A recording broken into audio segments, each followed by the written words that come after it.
ఇంకా ఫైనల్లీ వెళ్ళిపోవాల్సిన రోజైతే వచ్చేసింది. చాలా బాధతో నా ఉన్న విట్టుకి బాయ్ చెప్పేసి గుడ్ బై చెప్పేసి వెళ్ళిపోతున్నాను అనమాట. వెళ్ళిపోతున్నాను కాబట్టి క్లైమేట్ కూడా చాలా బాధపడి ఫుల్ వర్షం పడింది. ఆ వర్షంలోనే స్టార్ట్ అయిపోయి రైల్వే స్టేషన్కి అయితే వచ్చేసాం, ఎయిర్పోర్ట్కి వెళ్ళడానికి. ఇంకా వచ్చేసిన తర్వాత మా ఫ్రెండ్స్ అందరూ నన్ను మీట్ అవ్వడానికి, సెండ్ ఆఫ్ ఇవ్వడానికి వచ్చారు. చాలా బాగా అనిపించింది, చాలా హ్యాపీ అనిపించింది. థ్యాంక్ యూ గైస్ అందరికీ వచ్చినందుకు. ఇంకా వాళ్ళతో అలా మాట్లాడుకుని టైం పాస్ చేస్తూ ట్రైన్ స్టార్ట్ అయినంత వరకు అలా ఊసలాడుకున్నాం అనమాట.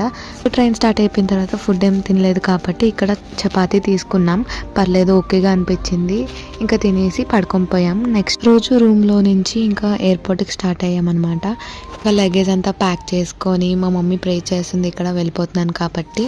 రూమ్ నుంచి చెక్అవుట్ చేసి క్యాబ్ బుక్ చేసుకొని అయితే ఎయిర్పోర్ట్కి స్టార్ట్ అయ్యాము. క్యాబ్ స్టార్ట్ అయిన దగ్గర నుంచి ఎయిర్పోర్ట్ రీచ్ అయినంత వరకు ఫుల్ బాధతోనే ఉన్నాను నేను వెళ్ళిపోతున్నాను కాబట్టి. ఒక షార్ట్లో సరిపోదు కాబట్టి నెక్స్ట్ షార్ట్లో అప్లోడ్ చేస్తా. Stay tuned, bye bye.